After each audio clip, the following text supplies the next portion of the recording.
మనకందరికి తండ్రి అయిన ఆ దేవదేవునికి ఆయన కుమారుడైన మన ప్రభు అయిన యేసుక్రీస్తు ద్వారా వేలాది స్తుతులు స్తోత్రాలు చెల్లించుకుందాం. కూడి వచ్చిన మీ అందరికీ ప్రభు అయిన యేసుక్రీస్తు నామములో నా యొక్క వందనాలు తెలియపరచుకుందాం. మరి దేవుడు మనకి చక్కటి సమయాన్ని ఇచ్చాడు. మరి ఆ సమయాన్ని సద్వినియోగం చేసుకుని దేవుని సంగతులను ధ్యానించుకుందాం. మార్కు రాసిన సువార్త 16వ అధ్యాయము 15వ వచనం.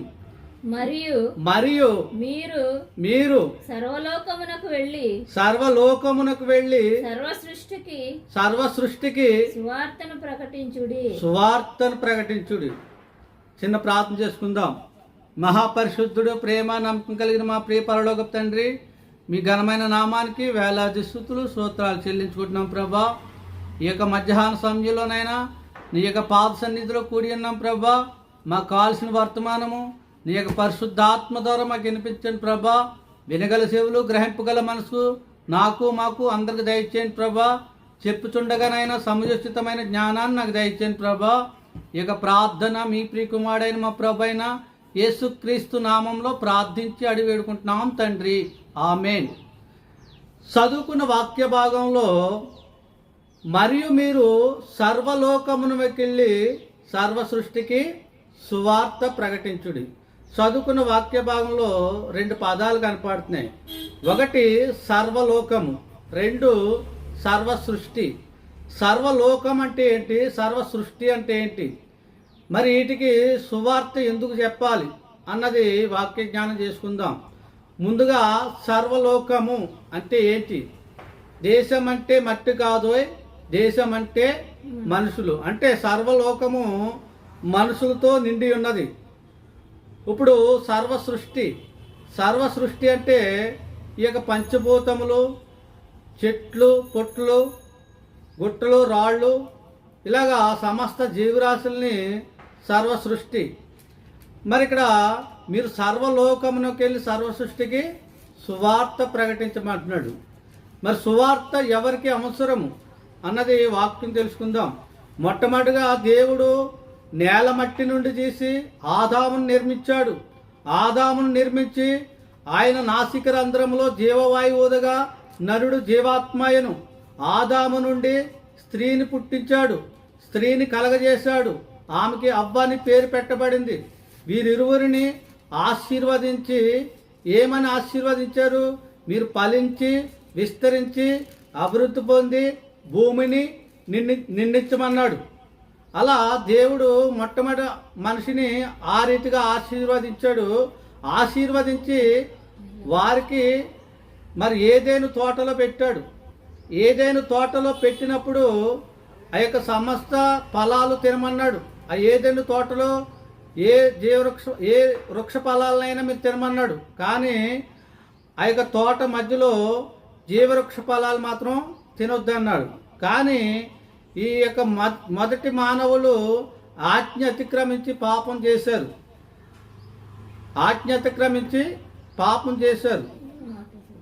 అలా పాపం చేసి దేవునికి అవిధేయులుగా మారిపోయి దేవుని సహవాసాన్ని కోల్పోయారు. మరి ఇక్కడ మీరు సర్వలోకమునకు వెళ్ళి సర్వ సృష్టికి సువార్త ప్రకటించమన్నాడు. ఇక్కడ లోకం అంటే మనుషులతో నింపబడింది అన్నది మనం తెలుసుకున్నాం. మరి సృష్టికి సువార్త, సృష్టి ఎలా కలిగింది? దేవుడు తన నోటి మాట ద్వారా సృష్టి యావత్తును కలిగించాడు.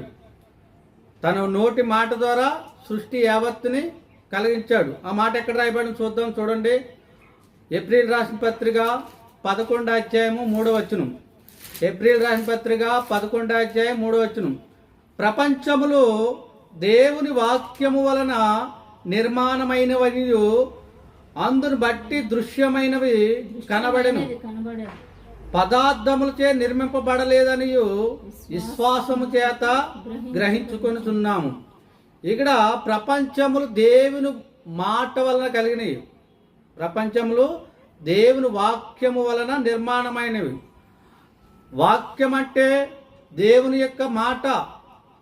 ఆ మాట వలన సమస్త సృష్టి అంతా మాట ద్వారా సృష్టించాడు. కానీ మనిషిని మాత్రం తన పోలిక చెప్పున తన స్వరూపమందు దేవుడు తన స్వహస్తాలతో మానవ నిర్మాణం జరిగించాడు. మరి ఇక్కడ మనుషులు అవిధేయులుగా మారిపోయాం, దేవునికి దూరం అయిపోయాం. ఒక జాతి నుండి వచ్చిన సమస్త జనులు, ఒక మనిషి నుండి అనేక జాతుల మనుషులు పుట్టించాడు దేవుడు. అలా పుట్టించిన మనుషులు దేవునికి అవిధేయులుగా మారిపోయారు, దేవునికి దూరం అయిపోయారు. మరి ఇక్కడ సృష్టికి సువార్త అవసరమా?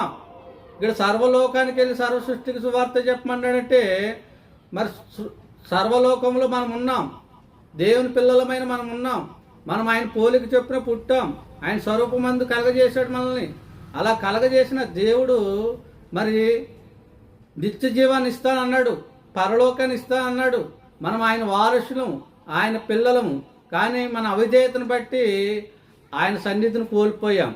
కానీ ఇక్కడ మనుషులతో పాటు సర్వ సృష్టికి సువార్త చెప్పమంటున్నాడు.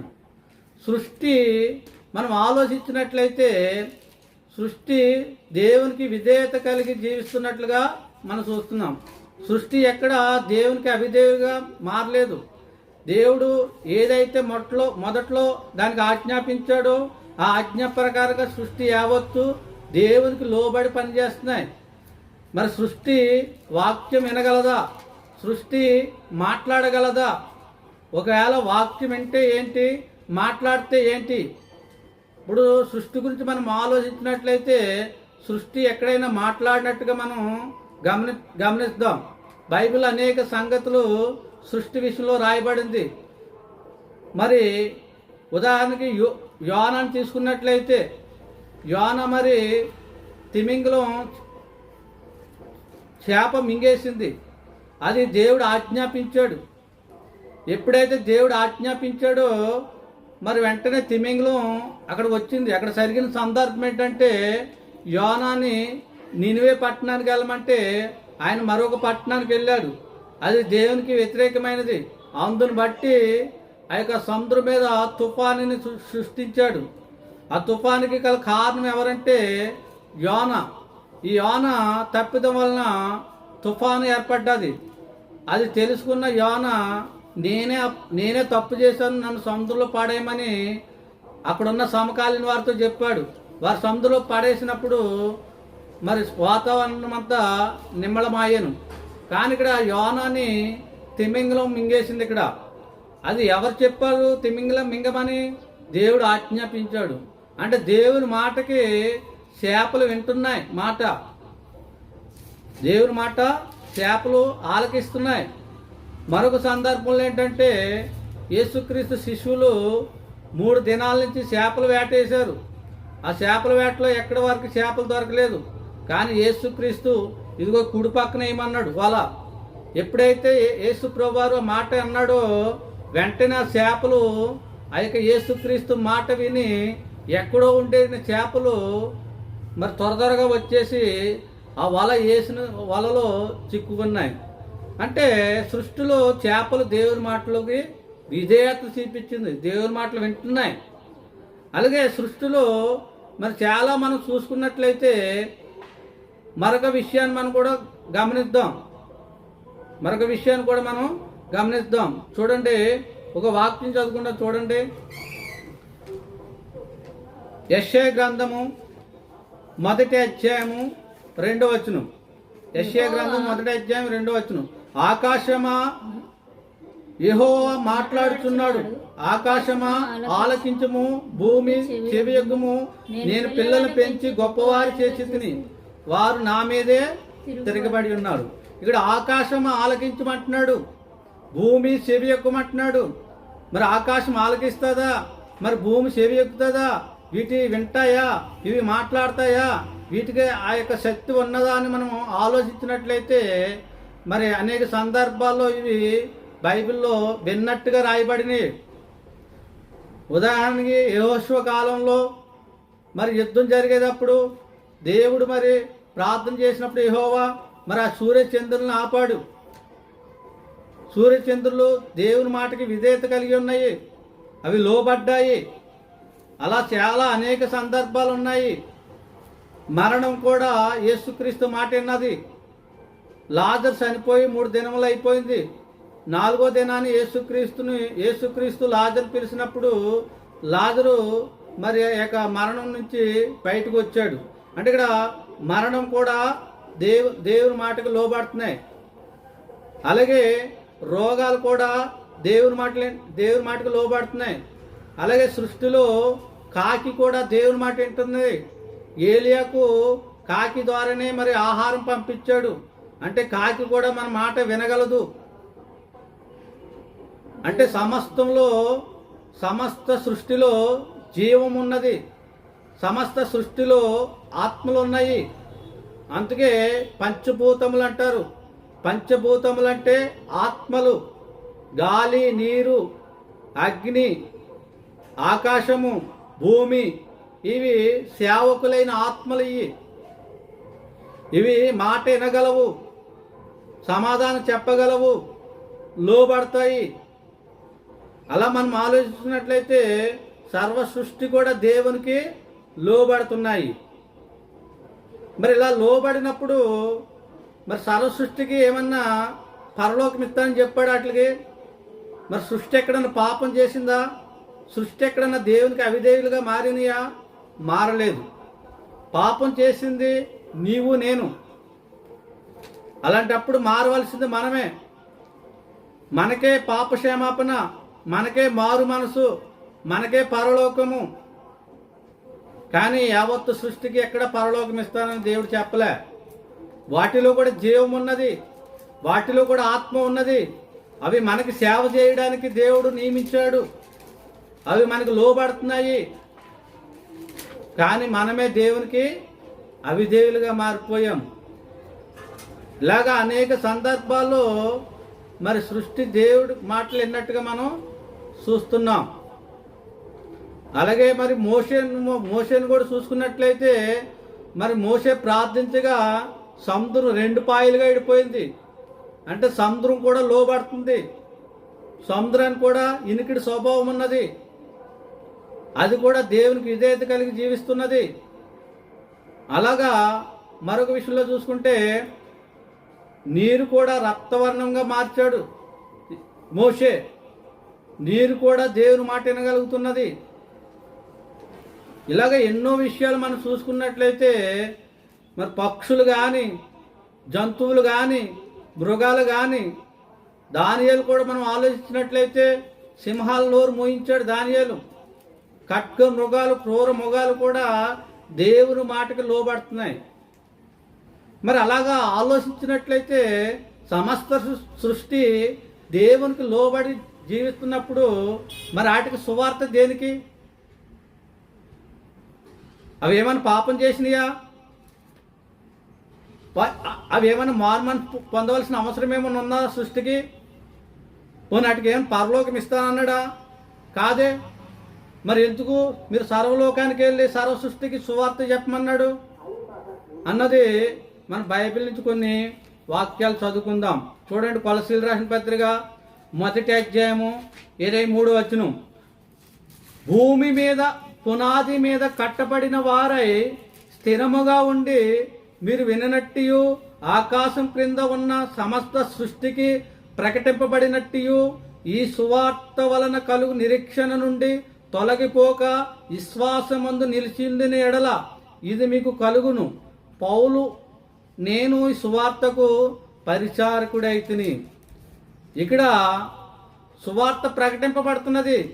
ఆకాశం కింద ఉన్న సమస్త సృష్టికి ప్రకటింపబడుతున్నది. ఆకాశం కింద ఉన్న సమస్త సృష్టికి సువార్త ప్రకటింపబడుతుంది. మరి ఇంతకీ సృష్టికి సువార్త దేనికి? అది వినటం వల్ల మనకు లాభం ఏంటి? అవి మాట్లాడటం వల్ల మనకు లాభం ఏంటి? అవి దేవుని మాటకు లోబడటం వల్ల మనకు లాభం ఏంటి? మరి ఎందుకు మరి వాటికి కూడా సువార్త చెప్పమంటున్నాడు దేవుడు అన్నది మనం ఆలోచించాలి. మరొక మాట చదువుకుంటా చూడండి, కొరింథీయులకు రాసిన పత్రిక 4వ అధ్యాయము 9వ వచనం.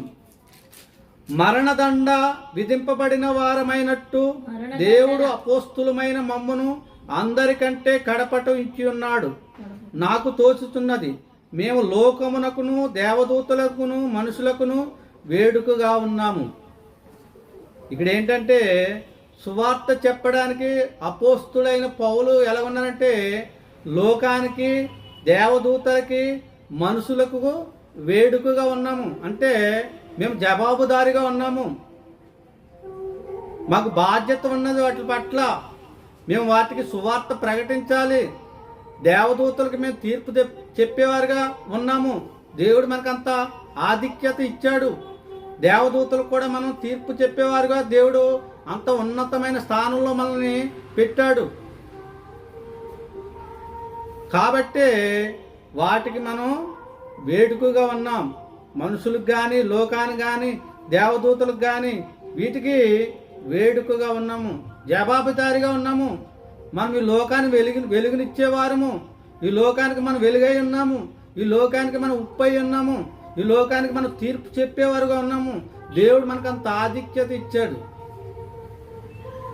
మరి అలాగ ఆధిక్యత ఇచ్చినప్పుడు మరల సృష్టికి సువార్త అవసరమా? ఎందుకు సృష్టికి సువార్త అవసరం? ఇక్కడి నుంచి మనం జాగ్రత్తగా వినాలి. ఇక్కడి నుంచి అసలైన పాయింట్లోకి వెళ్తాం. మరోసారి జ్ఞాపకం చేసుకుందాం. చూడండి, యెషయా గ్రంథం 1వ అధ్యాయం 2వ వచనం. యెహోవా మాట్లాడుచున్నాడు, ఆకాశము ఆలకించము, భూమి చెవియొగ్గము. నేను పిల్లలు పెంచి గొప్పవారు చేసి తిని వారు నా మీదే తిరిగిబడి ఉన్నారు.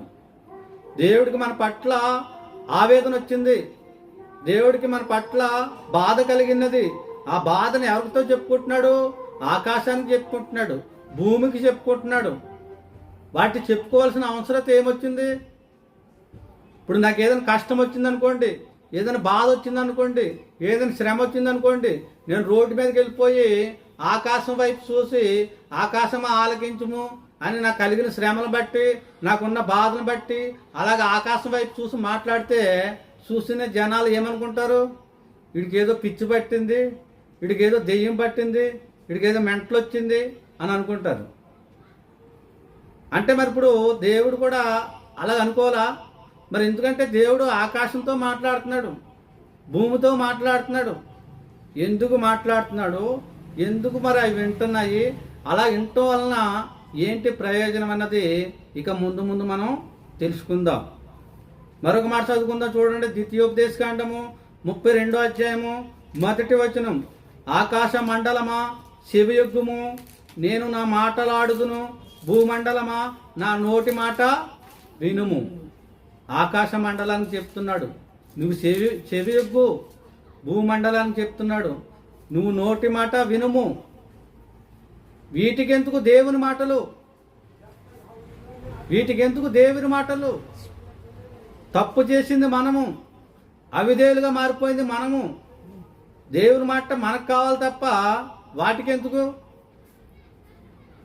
మరి ఎందుకు దేవుడు ఎట్లా రాయించాడు? మరొక మాట చదువుకుందాం. మీకా రాసిన పత్రిక 1వ అధ్యాయం 2వ వచనం. మీకా 1:2.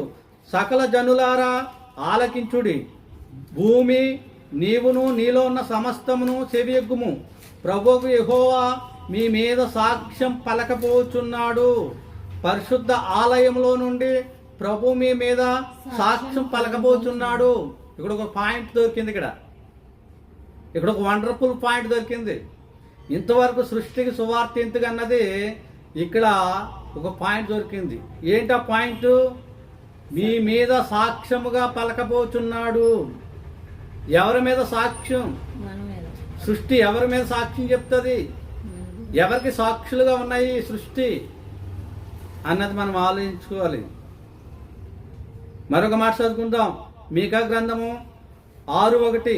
యెహోవా సెలవిచ్చిన మాట ఆలకించుడి, నీవు వచ్చి పర్వతముల మీదను సాక్ష్యము పెట్టి వ్యాజ్యమాడుము, కొండలకును నీ స్వరము వినబడనిమ్ము.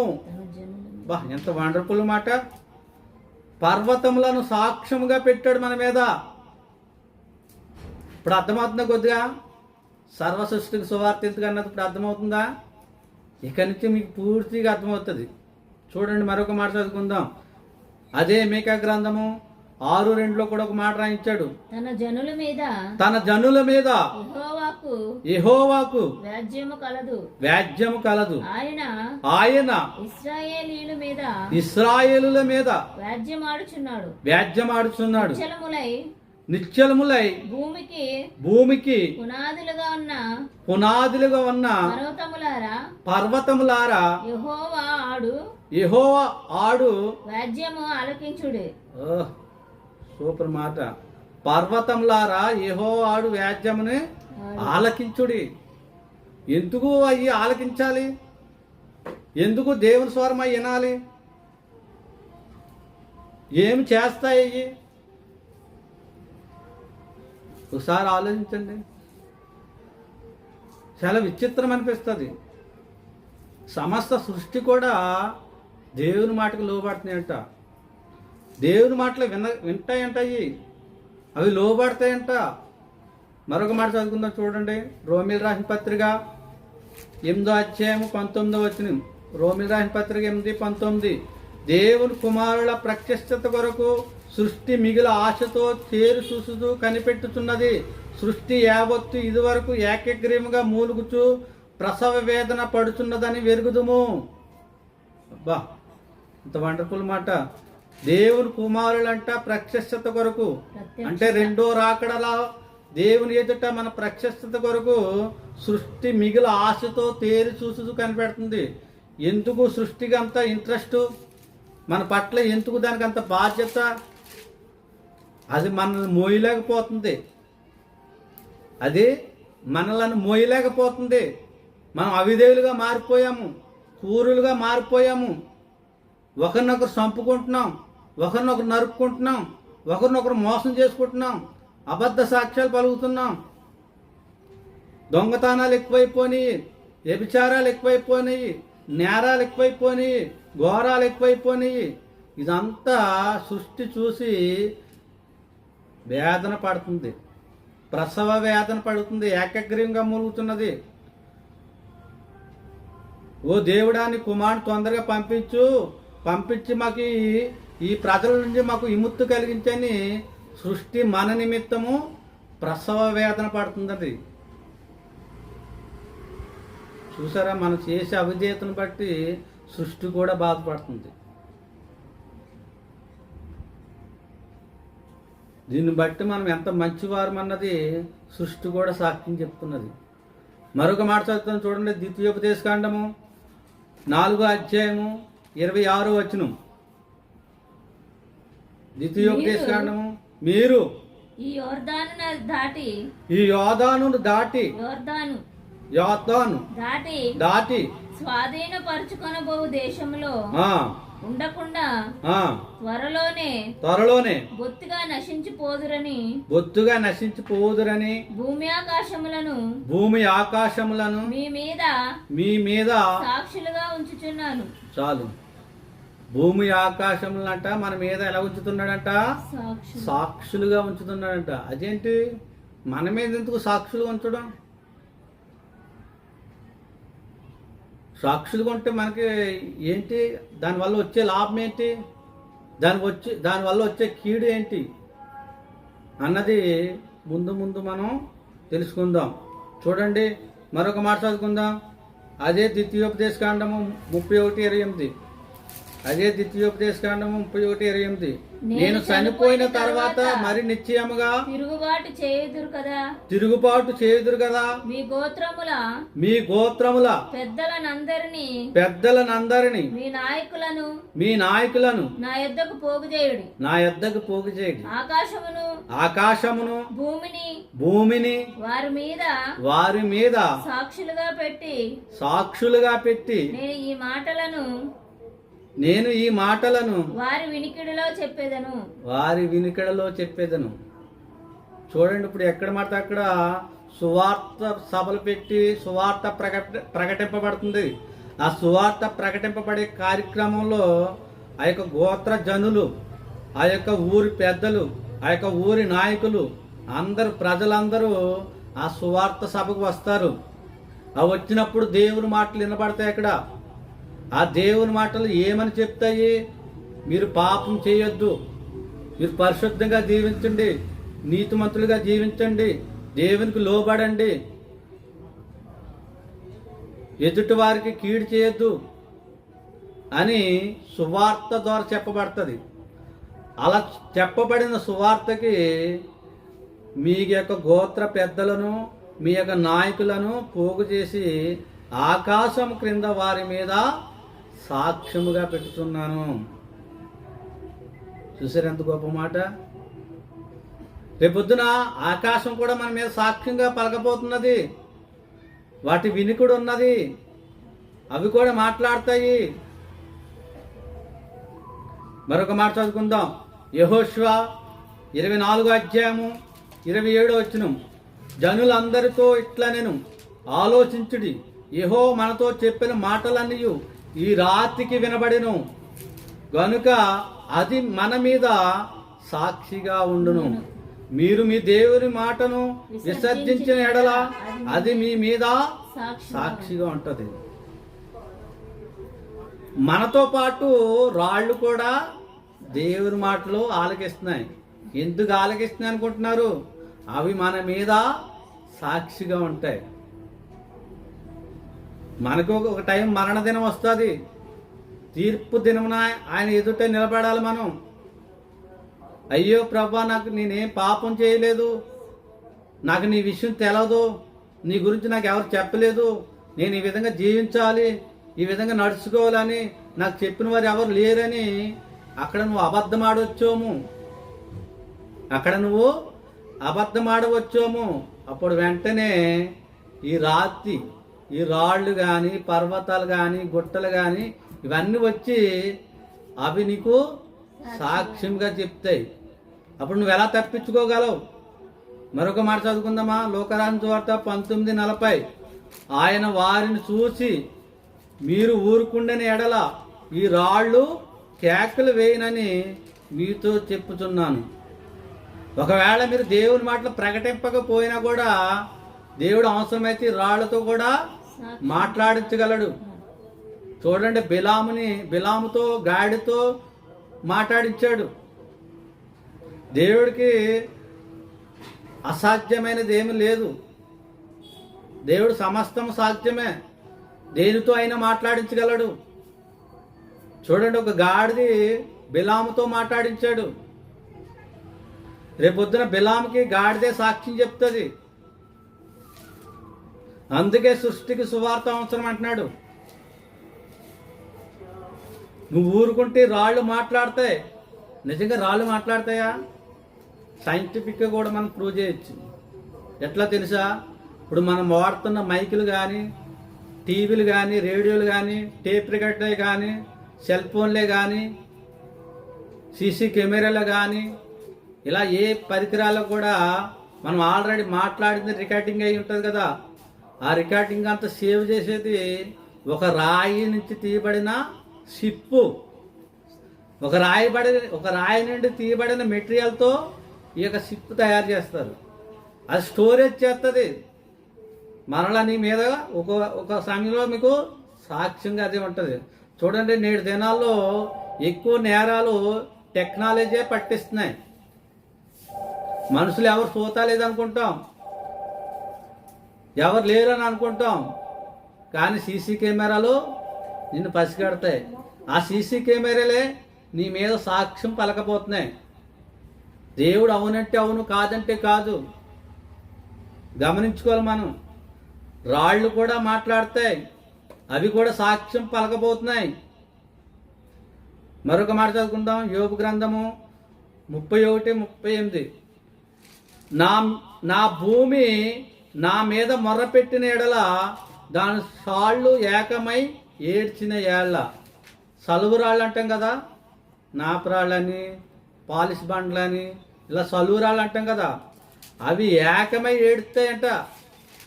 మనం చేసిన అవిధేయాల క్రియలను బట్టి, మనం చేసే పాప క్రియలను బట్టి అవి ఏడుస్తాయంట.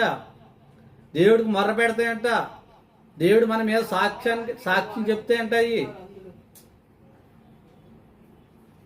మరొక మాట చదువుకుందాం.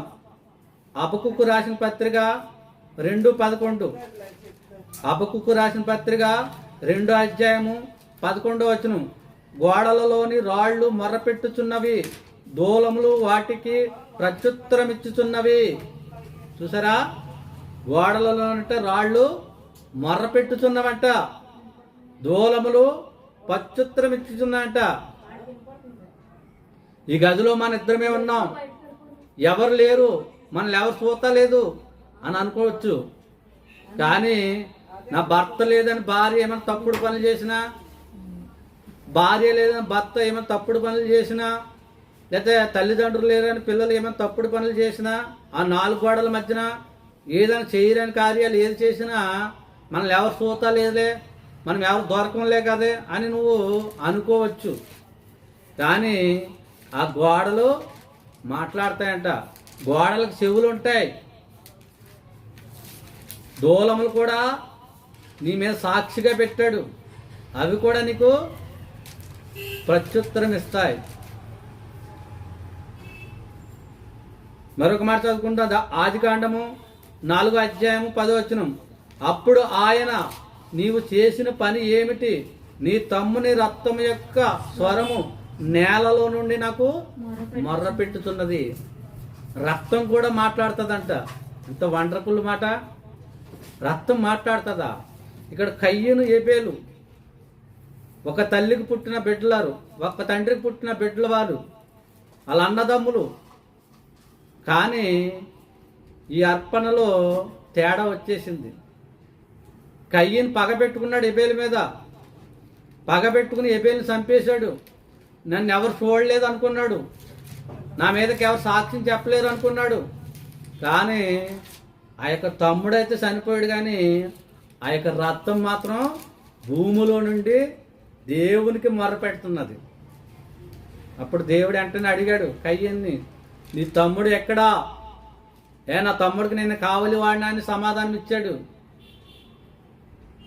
అప్పుడు దేవుని ఆ యొక్క రక్తం మొర్రపెట్టిన విధానం కయ్యనికి చెప్పాడు, కయ్యని చెప్పించాడు. అంటే ఇక్కడ రక్తం కూడా మాట్లాడుతుంది.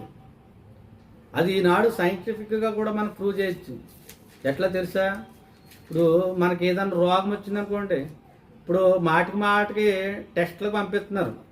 ఏ చిన్న తలనొప్పి కానీ, ఏ కడుపు నొప్పి కానీ ఏది వచ్చినా కూడా హాస్పిటల్కి వెళ్ళామంటే ముందు వాళ్ళు గబగబా టెస్టులు రాసేస్తారు. దాంట్లో బ్లడ్ టెస్ట్ ఉంటుంది. ఆ బ్లడ్ టెస్ట్ చేశాక దాన్ని ల్యాబ్కి పంపిస్తారు కదా, ఆ ల్యాబ్ నుంచి కంప్యూటర్కి వస్తుంది. ఆ కంప్యూటర్ నుంచి ప్రింట్అవుట్ వస్తుంది. ఆ ప్రింట్అవుట్ తీసి డాక్టర్ అప్పుడు చెప్తాడు నీకు పలానా రోగం అని. ఇంతకీ నీకు రోగం ఉన్న సంగతి ఎవరు చెప్పినట్టు అయింది? నీకు డాక్టర్ కాదు, నీ బ్లడ్ మాట్లాడుతుంది. నీ బ్లడ్ నీ మీద సాక్ష్యం చెప్తుంది. మరి ఎందుకు మరి సాక్ష్యంగా పెట్టాడు మన మీద? ఇప్పుడు మనుషులు ఎవరన్నా నేరం చేశారనుకోండి, మరి కోర్టు అడుగుతుంది. మరి కోర్టు అడిగినప్పుడు కోర్టుకి నేరం చేశామంటే సరిపోదు, సాక్షులను పిలుస్తుంది. నీ మీద నేరస్థాపన రుజువు కావాలంటే సాక్షులను పిలుస్తుంది. అయితే మనుషులమైన మనము ఆ సాక్షులను ఏం చేయగలం? డబ్బుతో కొనగలం. భయపెట్టో ప్రలోభాలు పెట్టో ఆ సాక్ష్యాలు తారుమారు చేసేస్తాం. వాడు నేరస్తుడిని నిర్దోషిగా విడుదల చేసేస్తారు. ఒక్కోసారి మన కుటుంబంలోనే ఎవరైనా తప్పు చేసినా కూడా, నా తమ్ముడు తప్పు చేశాడని నాకు తెలిసినా కూడా నేనేం చేస్తానంటే నా తమ్ముడే కాదని స్వార్థం చూపించి నా తమ్ముడు ఏం చేయలేదని అబద్ధ సాక్ష్యం పలకొచ్చు. అందుకు కాబట్టి దేవుడు మనుషులు నమ్ముకోలేదు, సృష్టిని నమ్ముకున్నాడు. సృష్టి అయితే అబద్ధమాడే అవకాశం లేదు. సృష్టి ఎక్కడ పాపం చేసినట్టుగా లేదు. సృష్టి ఎక్కడ అవిధేయత చూపలేదు. ప్రారంభం మొదలుకొని నేటి వరకు ఎక్కడ దేవుడికే అవిధేయులుగా లేదు. ఏదైతే ఆజ్ఞాపించాడో తూచా తప్పకుండా అవి నీటికి అయ్యి పాటిస్తూనే ఉన్నాయి. కానీ తన పోలిక చెప్పిన తన స్వరూపమందు చేసుకున్న మనమే దేవునికి అవిధేయులుగా మారిపోయాం, పాపులుగా మారిపోయాం. రేపొద్దు నువ్వు దేవుడి దగ్గర దాబాయించొచ్చాము, నేనేం పాపం చేశానని.